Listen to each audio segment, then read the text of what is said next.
बिजमालिही हसनत जमीउ खसालिही सल्लू अलैहि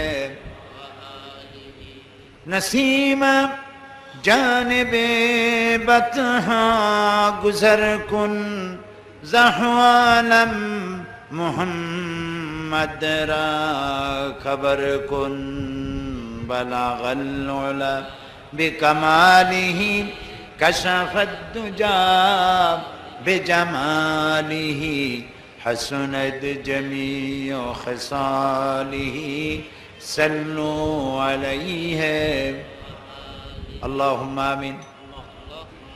रब्बना ज़लमना अनफुसना व इन लम तगफिर लना व तरहमना लनकूनन्ना मिनल खासिरीन।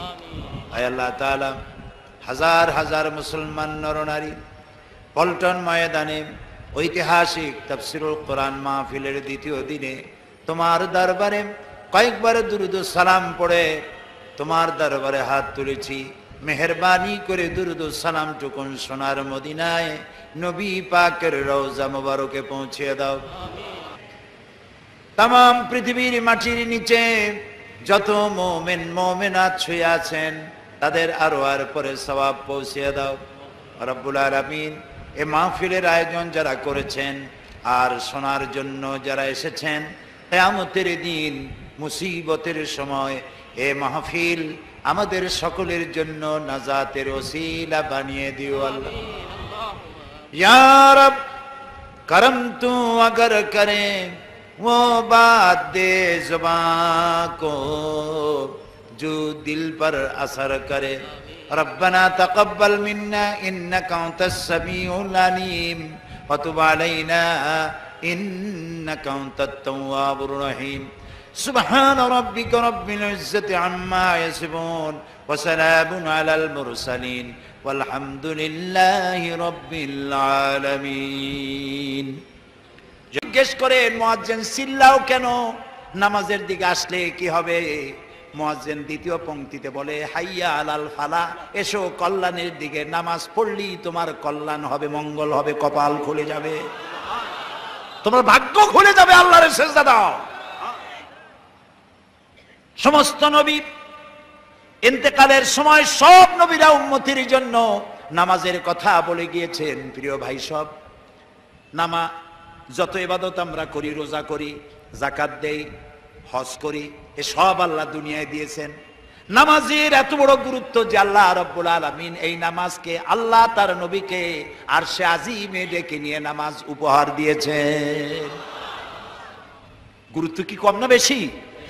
কয় ওয়াক্ত দিছিলেন আল্লাহ মনে আছে? 50 ওয়াক্ত।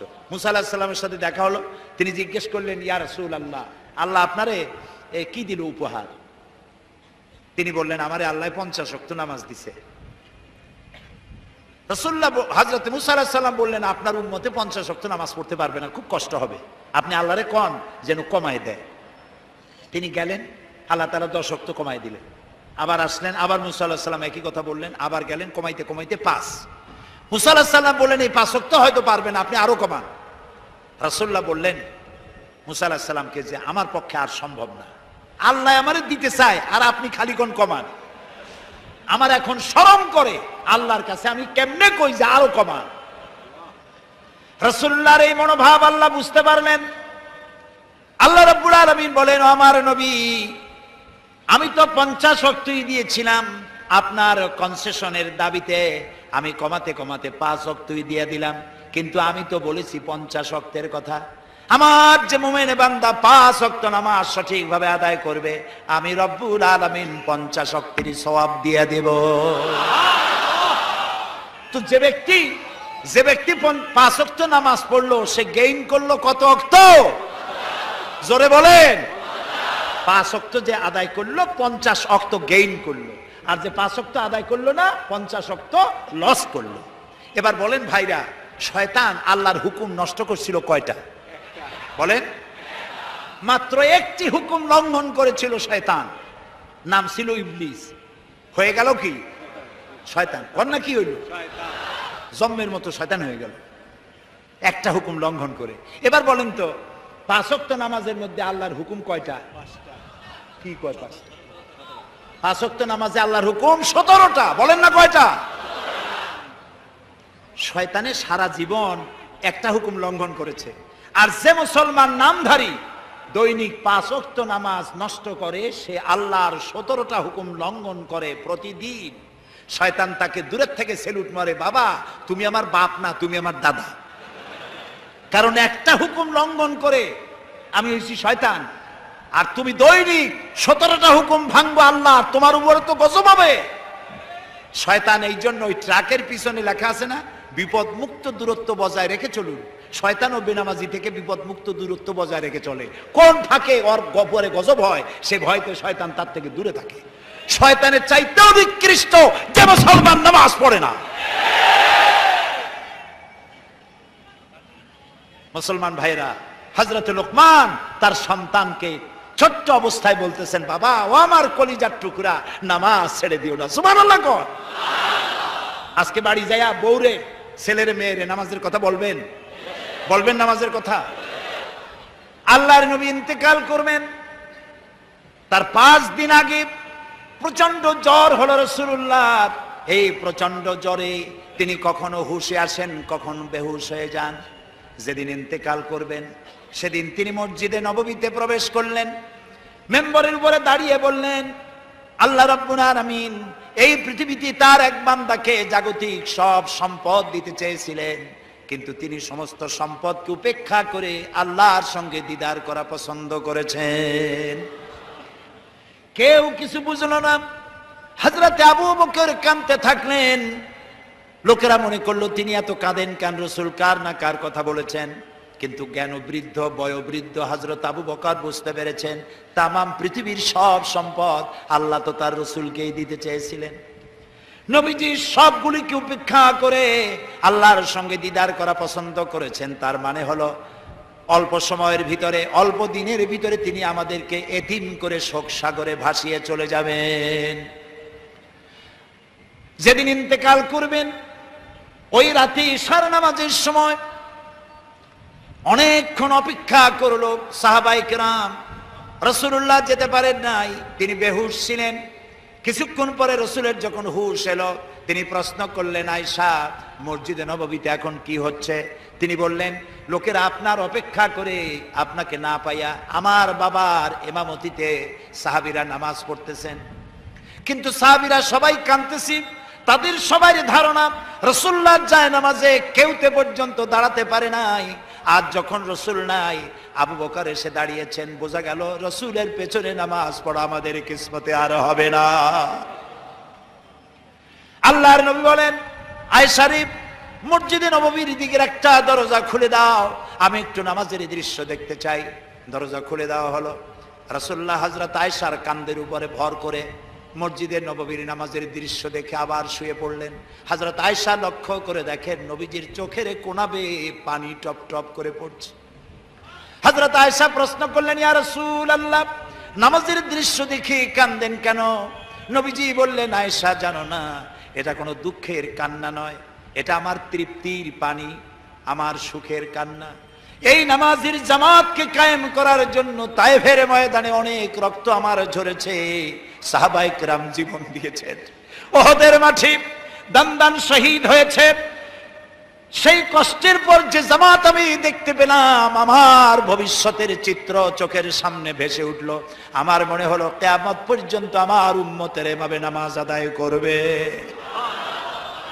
রাসূলুল্লাহ আবার বেহুশ হয়ে বললেন, আজ আর সাহাবীরা কেউ মসজিদ থেকে চলে যান না, সবাই মসজিদ নববীতেই অপেক্ষা করছেন কখন দুঃসংবাদ আসে, সবাই কাঁদতেছেন। রাসূলুল্লাহর হুঁশ এলো গভীর রাত্রে। লক্ষ্য করে দেখেন মসজিদে নববী থেকে কান্নার গুঞ্জরণ হচ্ছে। ঘরের ভিতরে সবাই কান্দে, হযরত ফাতেমা সব থেকে বেশি কাঁদছেন। রাসূলুল্লাহ ফাতেমাকে কাছে ডাকলেন, কানে কানে কি যেন বললেন, কান্না বন্ধ হয়ে গেল। রাসূলুল্লাহ আবার বেহুশ হলেন। হযরত আয়েশা ফাতেমাকে কাছে ডেকে নিয়ে বললেন, ফাতেমা গো, তোমার আব্বু তোমারে কি বললেন যার জন্য কান্না বন্ধ হয়ে গেল? হযরত ফাতেমা বলে, আম্মা আমার আব্বা আমার কানে কানে বললেন, ফাতেমা গো আমার সব সহ্য হয়, তোমার চোখের পানি আমি সহ্য করতে পারছি না, তুমি কেঁদো না। আমি তোমার সুসংবাদ দেই, আমার ইন্তেকালের পরে সবার আগে তোমার সাথে আমার দিদার হয়ে যাবে। হযরত ফাতেমা বলেন, আম্মাজি আমি এই কথার দ্বারা বুঝতে পেরেছি আব্বার ইন্তেকালের পর আত্মীয় স্বজনের ভেতরে সকলের আগে আমার মউত হবে, আর আমার সম্মানিত পিতার সঙ্গে আমার দিদার নসিব হয়ে যাবে। ফজরে রক্ত হলো, নবীজির হুশ এলো, তাকিয়ে দেখেন হযরতে জিবরাইল দাঁড়ানো। হযরতে জিবরাইল ডাক দিয়া বলেন, আসসালামু আলাইকা ইয়া রাসূলুল্লাহ, আসসালামু আলাইকা ইয়া হাবিবাল্লাহ, ইন্নাল্লাহা ইয়াকরাউকাস সালাম। হে আল্লাহর রাসূল, আল্লাহ আপনাকে সালাম বলেছেন, আর আল্লাহ জানতে চেয়েছেন আপনি কেমন আছেন, যদিও তিনি সবই জানেন। রাসূলুল্লাহ বললেন, জিবরাইল আমি খুব কষ্টে আছি, ইতিপূর্বে এত কষ্ট আমার কখনো হয় নাই, খুবই কষ্টের মধ্যে আছি। হযরত জিবরাইল বলেন, ইয়া রাসূলুল্লাহ আজকে একজন নতুন ফেরেশতা আমি সাথে করে নিয়ে এসেছি। আমার পিছনের দিকে তাকায় দেখেন, এই নতুন ফেরেশতা পৃথিবীতে কারো কাছে অনুমতি চায় না, তার কাছে আসার জন্য, আপনার কাছে আসার জন্য সে আজ অনুমতি ভিক্ষা চায়। তার নাম হযরতে মালাকুল মউত। হযরতে মালাকুল মউত বলেন, ইয়া রাসূলুল্লাহ আমাকে আল্লাহ পাঠাবার সময় বলে দিয়েছেন আমি যেন আপনার কাছে অনুমতি চাই। আপনার জান কবজের জন্য পৃথিবীতে কারো জান কবজের জন্য অনুমতির প্রয়োজন হয় নাই, আর কোনোদিন হবেও না। আপনাকে অনুমতি নিতে বলা হয়েছে। রাসূলুল্লাহ বললেন, মালাকুল মউত আমি যদি অনুমতি না দেই কি হবে? মালাকুল মউত বলছেন, আমাকে ফিরে যাওয়ার জন্য নির্দেশ করা হয়েছে। হযরতে জিবরাইল বলেন, ইয়া রাসূলুল্লাহি, অথচ আল্লাহ রাব্বুল আলামিন আপনার দিদারের ইন্তজার করতেছে। রাসূলুল্লাহ বললেন, মালাকুল মউত তুমি তোমার ডিউটি পালন করো, জান কবজ শুরু করে দিতে পারো। হযরতে মালাকুল মউত রাসূলের কাছে এসে জান কবজ শুরু করে দিল। আল্লাহর নবী আজ বিদায় হয়ে যাবেন। বিদায়ের শেষ মুহূর্তে মুখে উচ্চারণ করলেন, আসসালাত আসসালাত ওয়া মা মালাকাত আইমানুকুম, ও আমার উম্মতেরা নামাজ নামাজ নামাজ ছেড়ে দিও না। ইন্তেকালের সময় মেয়ের কথা, নাতির কথা, জামাইয়ের কথা, কারো কথা মনে পড়লো না। ইন্তেকালের সময় শেষ কথা নবীজি উচ্চারণ করলেন, নামাজ নামাজ, আমার উম্মতেরা নামাজ ছেড়ে দিও না। আজ এই পল্টনের ময়দানের এই বিশাল জনতাকে উদ্দেশ্য করে বলি, তোমার আমার যে রাসূলের সুপারিশ ছাড়া কিয়ামতে নাজাত হবে না। কোন নবী সুপারিশ করতে পারবে না, সবাই বলবে নাফসি নাফসি।